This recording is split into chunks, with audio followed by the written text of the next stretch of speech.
کہا بیچتے ہو؟ ہاں بیچتا ہوں. کتنے کا؟ 10 روپے کا, سیل لگائی ہوئی ہے. بادشاہ مسکرا کے گزر گیا. دیوانہ ہے, مجنوں ہے, اپنی موج میں لگا ہے.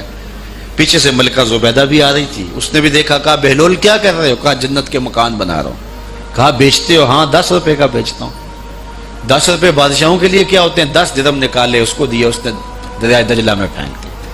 فقیر اتنی دیر تک فقیر نہیں بنتا. داتا صاحب فرماتے جب تک مٹی کا ڈھیلا اور سونے کی ڈلی اس کی نظر میں برابر نہیں ہو جاتا. اور ایک مکان کے گرد, ایک وہ گھروندے کے گرد دائرہ لگایا. کہا یہ تیرا ہوا. ملکہ گزر گئی, بادشاہ بھی چلا گیا. شام کو اپنے محل میں پہنچے. بادشاہ سویا, منظر جاگا کہ حشر کا دن ہے, پھر جنت کا منظر ہے. جنت میں بڑے بڑے خوبصورت مکان ہیں. ایک مکان تو بڑا ہی اچھا لگا, تو جی چاہا کہ اس مکان کو دیکھوں. تو جب قریب گیا تو دروازے پہ لکھا تھا ملکہ زبیدہ. شوق سے آگے بڑھا تو دربان نے روک دیا. کہا یہ ملکہ کا ہے. کہا وہ میری ہی ملکہ ہے. کہا دنیا کے ضابطے اور ہیں, آخرت کے ضابطے اور ہیں. بادشاہ کی آنکھ کھل گئی, بے چین ہو گیا.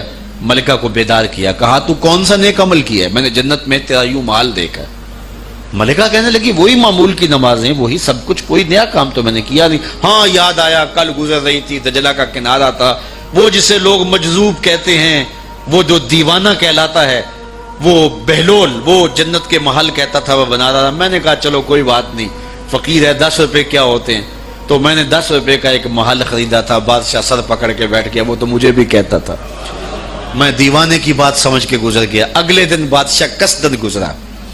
جب قصدن گزرا نا تو دل دھڑک رہا تھا کہ کہیں مجذوب پھر آج مل جائے اور اسی موج میں ہو تو کام بن جائے. دیکھا تو بہلول وہاں بیٹھا ہوا ہے. آگے بڑھ کے دیکھا تو کام بھی وہی. بادشاہ پھر رک گیا. پوچھا اب بہلول کیا کر رہے ہو؟ اب دل دھڑک رہا تھا کہ مجذوب ہے, کوئی اور بات کہہ دے تو چلو اچھا ہو کہ وہی جواب دے دے. اس نے وہی جواب دیا, جنت کے محل بنا رہا ہوں. بادشاہ کا کچھ دل ٹھہرا. پھر کہا اچھا بیچتے بھی ہو؟ ہاں ہاں بیچنے کے لیے بنا رہا ہوں. بادشاہ ادھر جیب میں ہاتھ ڈال رہا ہے اور ادھر پوچھ رہا ہے کتنے کا؟ کہا آدھی حکومت لگے گی. کہا کل تو 10 روپے کے بتا رہے تھے. کہا کل تم نے دیکھا نہیں تھا, آج سودا دیکھ کے لے رہے ہو. اللہ تعالیٰ ارشاد فرماتا ہے انما تنذر من اتبع ذکر وخشی الرحمن بالغیب, جو ان ڈٹھے سودے کرتے ہیں, جو بغیر دیکھ کے کرتے ہیں. اچھا چلو ایک خوشخبری میں آپ کو بھی سناؤں, اور وہ خوشخبری رسول اللہ کی زبان سے. حضور نے فرمایا طوبی لمن رآنی وآمن بی وطوبی 7 مرات من لم یرانی وآمن بی. فرمایا صحابہ تمہیں مبارک ہو ایمان کی کہ تم نے مجھے دیکھا اور میرے اوپر ایمان لائے. اور کہا انہیں 7 مبارکیں ہوں جنہوں نے مجھے دیکھا بھی نہیں ہوگا اور پھر بھی ایمان لائیں گے. انما تنذر من اتبع ذکر وخشی الرحمن بالغیب فبشرہ بمغفرۃ واجر کریم. ان کو بشارت دے دیجئے بڑی عزت والے اجر کی اور خوشخبری بھی. تو جس اجر کو میرا رب بھی کریم کہہ رہا ہے وہ اجر کیسا ہوگا. تو یہاں تو لہجہ دم توڑتا ہے اور الفاظ ساتھ نہیں دیتے کہ اجر کریم کی کیا تعریف کریں جس اجر کو میرے رب ہے. لا فضل لعربی علی عجمی, کسی عربی کو اجمی پر کوئی فضیلت نہیں ہے, اور کسی اجمی کو کسی عربی پر کوئی فضیلت نہیں ہے. کسی گورے کو کالے پر, کسی کالے کو گورے پر کوئی فضیلت نہیں. فضیلت کا معیار صرف تقوی ہے.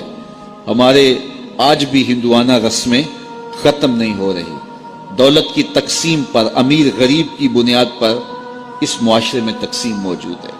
ہمارے دیہاتوں میں چودھری اور کمی کی بنیاد پر تقسیم موجود ہے. رعایا اور حکمرانوں کی بنیاد پر یہاں تقسیمیں موجود ہیں.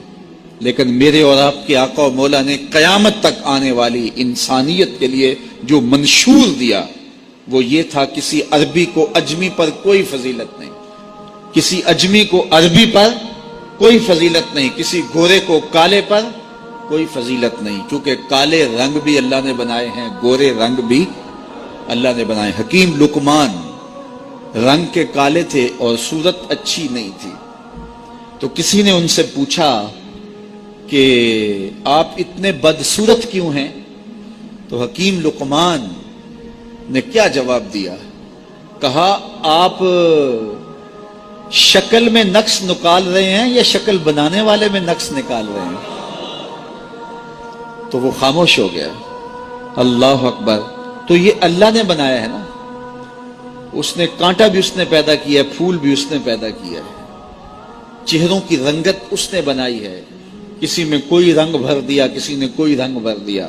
تو رنگوں کی بنیاد پر, نسب کی بنیاد پر کوئی افضل, کوئی اشرف, کوئی اعلیٰ, کوئی بد, یہ نہیں ہے, بلکہ معیار جو دیا گیا وہ کیا تھا؟ تقوی. ان اکرمکم عند اللہ اتقاکم, جو زیادہ متقی ہے اللہ کے نزدیک وہی معزز ہے, وہی معتبر ہے.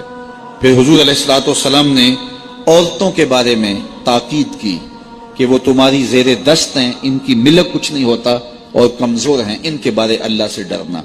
اور حضور نے ان کے ساتھ حسن سلوک کرنے کی وصیت کی.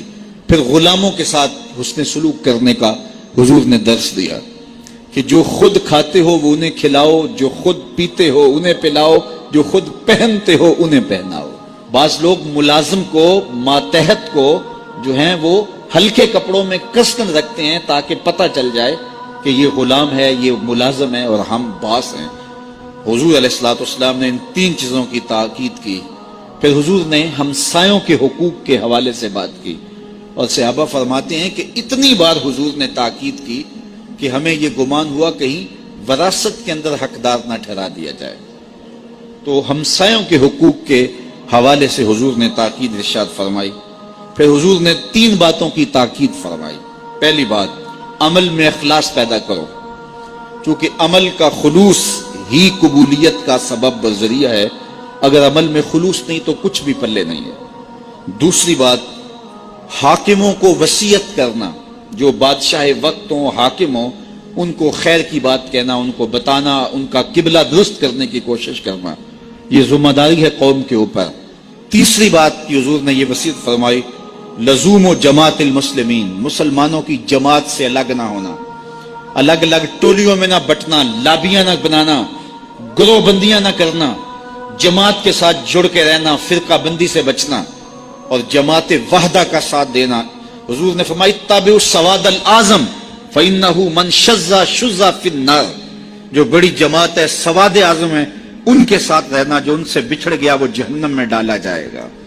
در ماہی دا چھوڑی ناہی, نہیں تے ہو جاویں گا روگی, جیڑی بکری اجڑوں وچھڑی او بگیاڑا جوگی. اس لیے لزوم و جماعت المسلمین, مسلمانوں کی جماعت کے ساتھ قائم رہنا. پھر حضور علیہ الصلوۃ والسلام نے فرمایا, اے امت مسلمہ, میں تمہیں لاوارث نہیں چھوڑ کے جا رہا, میں تمہارے اندر 2 بھاری چیزیں چھوڑ کے جا رہا ہوں, اور اگر تم ان کو مضبوطی سے تھام لوگے میں ضمانت دیتا ہوں تم کبھی بھی گمراہ نہیں ہوگے.